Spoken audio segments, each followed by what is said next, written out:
Coucou, salut la famille. Bonsoir, bonjour. Ça dépend de ma vidéo na biso. Moi c'est Anita Lubondo, mode triple I. Je vais d'abord commencer par saluer tous mes abonnés. Famille nangai batunanganya surtout na pesi bino mote mingi, merci beaucoup na ba soutien na bino ba abonné nangai sika na pesi bino vraiment merci beaucoup. Et puis nazo signaler que merci vraiment na ba soutien na bino nde bozo soutenir nga po na déjà ko kisa 1 ans nangai na yebi ke malé melongo na bino to komata lisusu. En tout cas sur la première fois ko na vidéo nangai s'abonner puis partager, vraiment partager ba abonner ba ya vraiment ebele. Merci beaucoup ne bizu moi tant na otaba vidéo nazo ya vraiment pas na bino tebi ki ngai na yaka vraiment ce qui likambo za to solo la vraiment bien na linga ko partager mo so conseil ezali puis histoire ezali et ça va vraiment très bien à partager mon bino ba abonné na ngai na yebi ke internet kandingi kendaka to yebi bien ce qui actualité ezali to yaka pona ko koloba côté sens ya bien côté sens ya mabe to yaka toujours pour na édifier bato nyonso surtout pour na loba na internet moto nyonso to azali na YouTube eza na bato bayaka mpona ko apprendre soki olingo apprendre na YouTube ezali soki poza na posa po kena ba délire no mususu ça dépend ka ya yo ndo kolinga na YouTube pe ezali et biso toza wana mpona ko édifier peuple de Dieu mpona ko sunga mwa ndambo to yebi ko partager pe na bato yo mo expérience oza nango ko partager na bato yo baza na sena yo mutu musu pa koza ne likolo ma musu ala na expérience na likambo moneti yo soza na expérience na C donc o partager o baxeler wana C on a likola na epo et c'est complété quand les ala. Merci beaucoup en tout cas bala nanga na ye na li solo o ya Peniel biso mo nyonso to moni ba Peniel ndenga asali ba publication na ye à réconcilier na nzambe na ye alobi ke sali beaucoup de temps banda ko sala publicité ya antichrist vi makamba kutana nango ba po makutana nango esala ke asala ba publicité ya antichrist mais yo comprendre lelo ke nzambe asaka nzambe mutaleki nzambe azate mutaza au dessus ya nzambe azate nzambe azanzambe lelo à se réconcilier na nzambe na ye azongi dazwaki temps na ye na présence ya nzambe akende koluka nzambe nde balobaka koluka nzambe dans les secrets ya ndeko na biso Peniel asalaki yango akende koluka nzambe na secret et puis oyo nzambe alobi na ye en tout cas a hésité te ayoki oyo nzambe alobi na ye a hésité te ayoki et puis asaleli yango nde aye ko publier lobi ke a se réconcilier na nzambe na ye bato nyonso surtout oyo ye abeta mabaku en tout cas balimbisa et puis aboyaki na ekutu koya koloba na réseaux sociaux pour ayebi ke eza na bato ebele abetisa mabaku bakondimela ye te mais ye azongi na makolo ya nzambe. Soki tokende na bible ezoloba na biso soki kaka moko ebongoli motema na lola fete ezalaka berger na bible peso ba berger azala oyo berger koza azalaki na ba troupeau ebele mais moko kaka bunga sans mais ba troupeau nazalaka na bango wana moko kaka bunga atika na nefa akenda kolanda moko wana pour dire que même un moko aza très important et pas un nzambe. Donc quand on entend la publication à Peniel et ça ne veut pas c'est qu'il y a vraiment makamba Peniel ndenge bandana Mike en tout cas na celle sentiment te na bata kolobango surtout na ba proche nanga ba yebi ndolo ba ke Peniel makamba so banda ko sala ngo ezaki na sous émotion makamba kuta na azalaki nde esprit dureté ayo akuta na ba choc nde esala ba dégâts wana na banda kolobango en tout cas na banda kolobango mais nzamba asali ngolo esalinga pe très bien parce que ndenge pe banda juste ko reconnaître vraiment nzambe te esala ebanda osalanga pe bien te po babiso nyonso to vivre bolamo nzambe to yebi ba capacité nzambe ndeni nzambe asala makambo to yebi yango mais tant peine na zo lobaka befama comme ça zo lobaka wana e bando sala nga passe bien que na bande komona c'est comme ça là sous peine vraiment té pour nga vraiment personnellement si ma kama peine le banda ti comme na niveau ko réconcilier na nzambe ne na tikala ko condamner té parce que mutu soki donc na kopesa exemple mutu moko so akufeli mutu aki très cher na ye peut-être na sous émotion na koma biloba loba sikoyo maloba wana yo ko considérer monter na moment na parce que ebiki aza vraiment na état normal te mutu musu mo pa ko koloba n'importe quoi na ser kolela wana yo ko considérer monter pour tout le monde kaki eza émotion eza passe chaque mutu le bane bo yo ba acte musu penya bande ko sala yo moninga personnellement na banda ko condamner vraiment te pour ndo mona que non parce que na bande ko linga ko meka ko kote pa na e parce que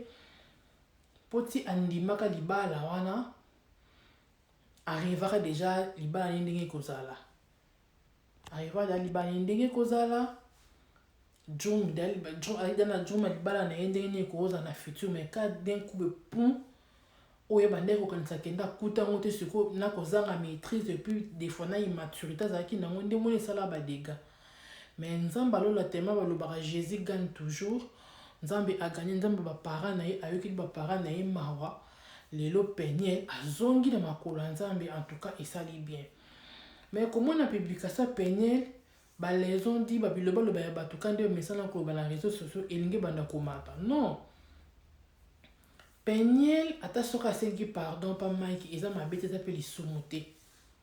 parce que ata ku tu Peniel soka zala na tort à 100% te eza makamsu pa sala et c'est ezokisa Mike Kalambai asala Mike passe donc akoko sengi pardon eza nango lisumuté parce que étape Peniel na za nango ya ko se réconcilier nzambe ya ko pesa vie na yo e pa nzambe ezaka étape oyo kutu donc ngana lobango donc nyonso tout et pas na fait comme un normal donc aussi même na bébé pardon pas no monde normal yango bato bozana réseau surtout boyo rapona ko baby sa bato mitema pona ko tuka mutasa la kama be likamba penye oza likamte boyo ko taki songi na bino boyo ko beko sala makampo epesa surtout flamme monso pende ni non oyo vomeza makambo nzambe oya ko meka ko ko lobaka likambe nzambe pas ko frapper parce que na minute nzambe a tel intérêt na ye nzambe mo déjà que penye azongi na makolo na ye asali musala na ye baparents na ye mosusu bazwaki mpe temps ya koprie mpo na mwana parce que esala apasi omona mwana no moko boye okolisi na kati ya église akoli na bekodi makambo nyonso wana akoli dikuka mbala moko motu mo baye kaka mbrie situation mwana akomi koagir na bafaçon mobe ça fait mal ozomona lelo baparents ne pas so bayokaki pendant 2 ans pendant 3 ans au pena lobi que 3 ans bandaya kosala publicité antichrist lelo baparents ne bapango nsima ya misu wana balingi basepela siko bino bato bolingi boya na n'importe quoi babilobela na bino mpona koloba n'importe quoi que non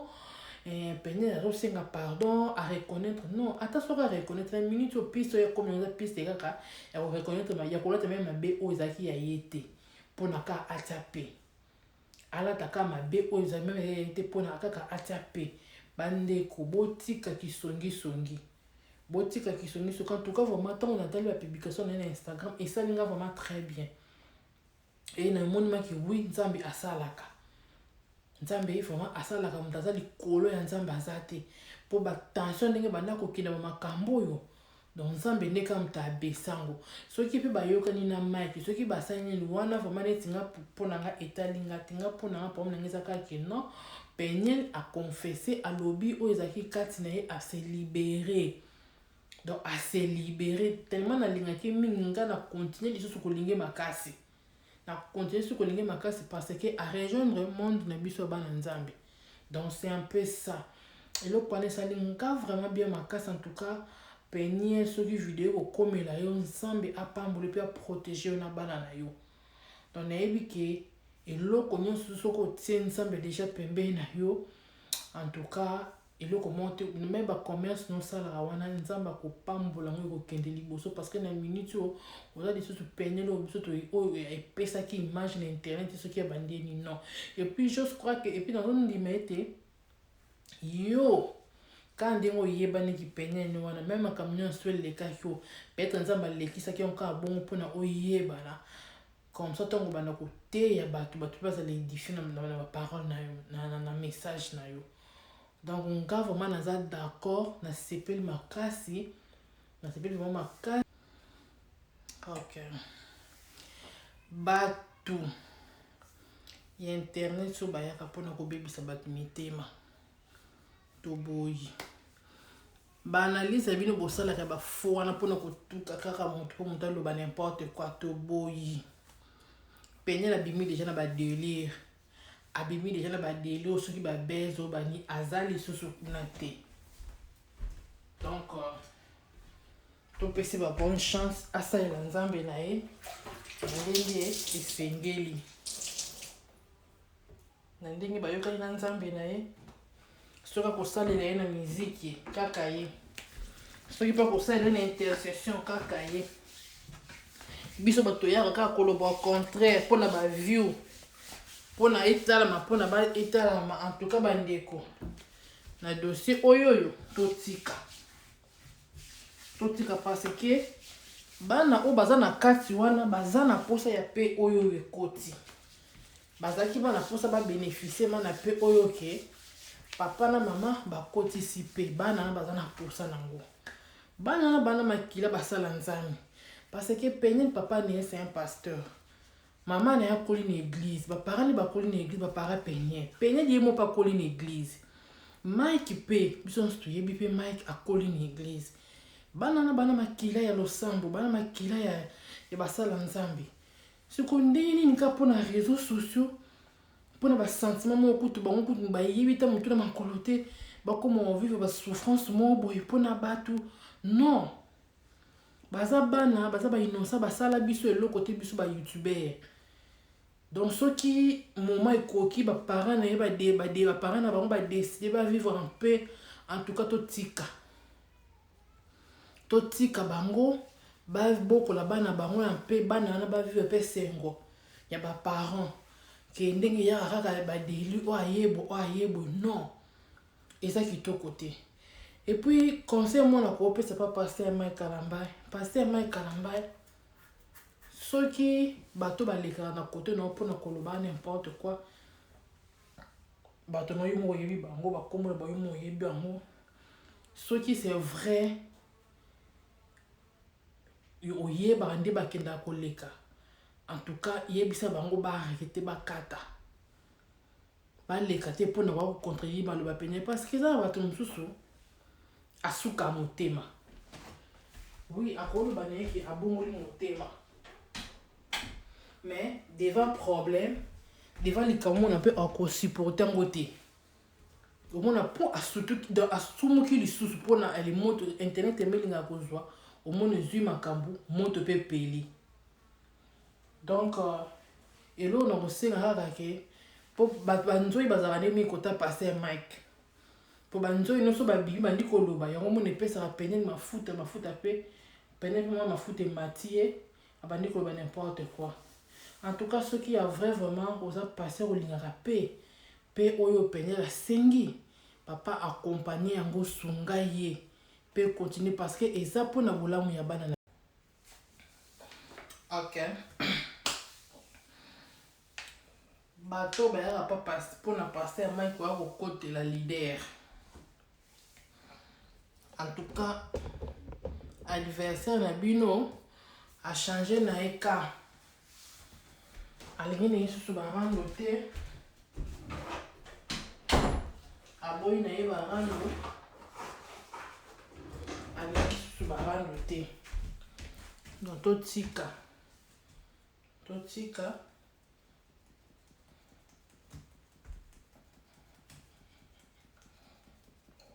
m'excuse.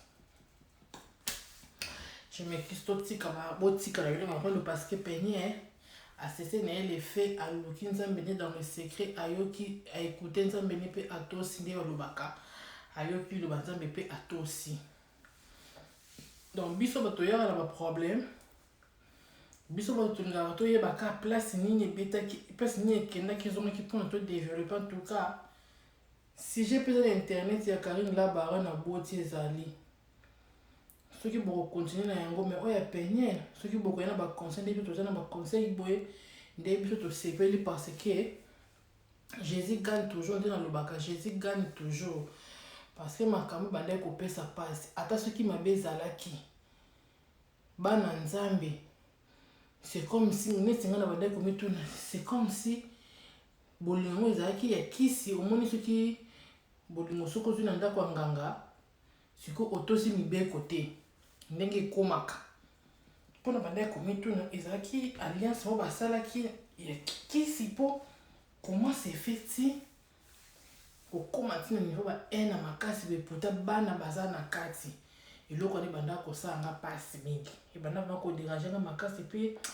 na banda vraiment kokomante kosala bacommentaire yango te parce que ezalaki ka des fois soki natali commentaire ya motu moko na sepe na commentaire wana na like ka commentaire mais nga mona ti vraiment commenter bande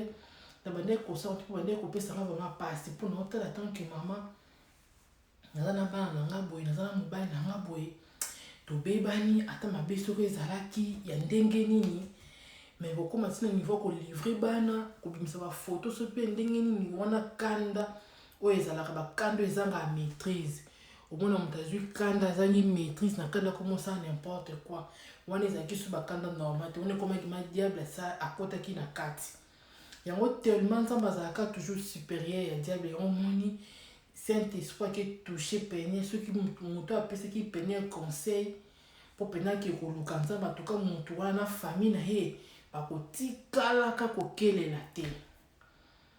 bakotikalaka vraiment kosouffrir te parce que basauve moto basauve vraiment nation mpo nga naloba yango mille fois nga natikala kokondane peigné te babétise nio esala bavideo wana badelire na ye mais na makambo ya couple natikala kokondane ti naza ba raison nanga oyo eboyanga na kondane peigné mais acte oyo asali esalinga esengo makasi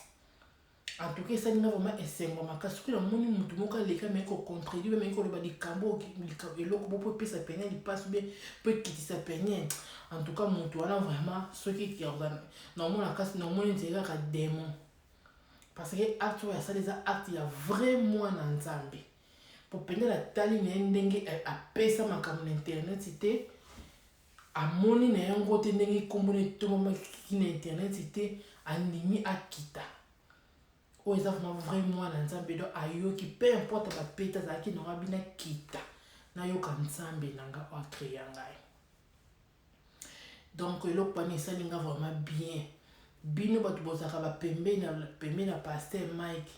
ou bozalaka kaka wa mpo eza na bato mosusu bayaka mpe na internet sa paster Mike mo apatindi te atindi ye te mais tellement olobaka makambo na intérêt paster Mike mpe moya mpe abenga apekisa te kotanga akombo nanga te eza ata otikaka abongo parce que ape moto bopeki moto esalaka mais bosunga boye na bino te na baanalyse na bino oyo ekosalaka kaka epesa pasi ope ndeni te pene naza susu na kasu ya babezi wana te aza susu na nga babezi te achange ka parce que epai yesu ezalaka kaka makambo oyo epesa bomoi oyo ezopesa esengo ezosauve bato ka ndenge ayebaniki pene ni wana akoyela biso mpe bible ate biso na youtube mpe tovandi toyoki mpe topambwami parce que nzambe ye mo ayebi ndenge nini asala na bato na ye pour prier au peigner la salle la cachette pour éviter nzamba lobeli nini don nini o nzamba kitiseli to yebite wana yebika ka ye na nzambe na ye do tsa ndimi ko to saboy ndenga to si maloba nzambe ndeko kitisa ko ba bénédiction na ye o peigner la ko salela donc c'est ça en tout cas papa nzamba pambola peigner pesa zali apambola ya pambola ngavo mesalinga bien personnellement na yo ki bien makasi na décision au peigner la zui parce que banana bazokola mamba YouTube efasa mate elongwa te po bino bokolo na ba propre chaîne na bino ba o bato musu batia ba chaîne na bango ba longola mote siko lelo yoyo bana bakoli ba monyango bana ba boti ba monyango bo pese exemple ni pona ba génération future na bino donc moi qui exemple malonga exacté en tout cas acte peine la poser ngaba mais ça linga bien alobi alongwe na ina buso ba internet alongwe na makambo soki pende nini soka kozonga biso na internet akozongela biso comme prédicatrice aye vraiment côté ya aye kopesa baconseil parce que ndenge eza wana nga nalobaka na libala eliko baka te fosala banu ebei na libala pose expérience non ya na mariage elingi koba te ke faut beta 20 ans de mariage pose en expérience expérience eyaka selon bakambo ekutani nango na libala parce que neti eza na makambo pene nakutana na mariage moto mosusu pasali 20 ans de mariage atikala okutani nango te mais pene na moins de 5 ans akutani nango je comprends siko moto abongo siko pene ndenge aza na so eza na motu mo aza na baka wana pene nasali moins de 5 ans de mariage ana facilité ya opesa motu conseil koleka motu asali 20 ans de parce que ya kutana nango te ayebi na okogere makambo te ayebi te nini makambo yango nde ezalaka ozo comprendre po parce que pene ndenge aza na ka ndenge andimi kobandela vigne na jésus boye azwi expérience ebele oke motu mpe akokuta mpe na bao mayebi mpa na ye mpe oteya ye epuis oteya so mpe motu anga to alandi mayeba teya na ye asaleli yango mpe azwi mpe solution ozo comprendre donc c'est ça po ateyami ye moko amoni oyo amonaki amoni donc ye mo ayebi kaka oyo nini ekomelaki ye elo nini nde kopousse ye moko amoni yango nyonso to epuis ti andimi kozonga makolo ya yesu boye etikali sikoyo histoire oyo akobanda koedifele yango peuple de dieu donc akokuta mpe na motu mpo neti eza na moto aza pembeni na pene jamais pene akotinda moto abonga libala mpo na infidélité ayebisi komeka te ata nanga mo erei nasalaka ozo comprendre sikoyo expérience bamayele ya pene akomi nango yango tozela ye na youtube aya koteya biso mpe aya koteya biso mpe tovanda toyoka parce que aza deja na expérience ebele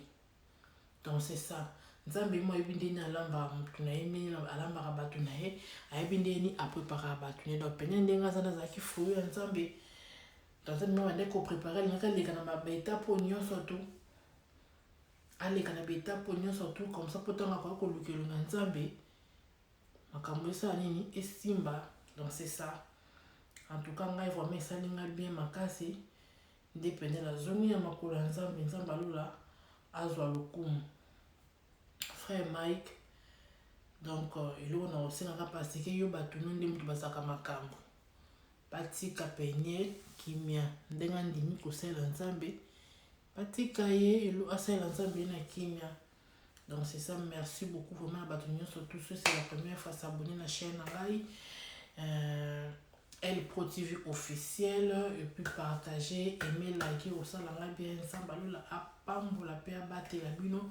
Merci beaucoup de battre surtout balingalanga. Je salue ma famille, je salue mon mari, mes enfants, mes amis. En tout cas, boza vraiment ebele so no tanga ba kombo. Lelo tilo bito ozalaka kawana ba abonné na ngai ya sika nzamba pambola bino boza toujours là pour nous soutenir ngai et puis bozala na yebi ke nzamba alola kosala biso ngolu la ba makambo ebele merci beaucoup na bino nyonso tout en tout cas merci beaucoup tokutani na prochaine vidéo bye.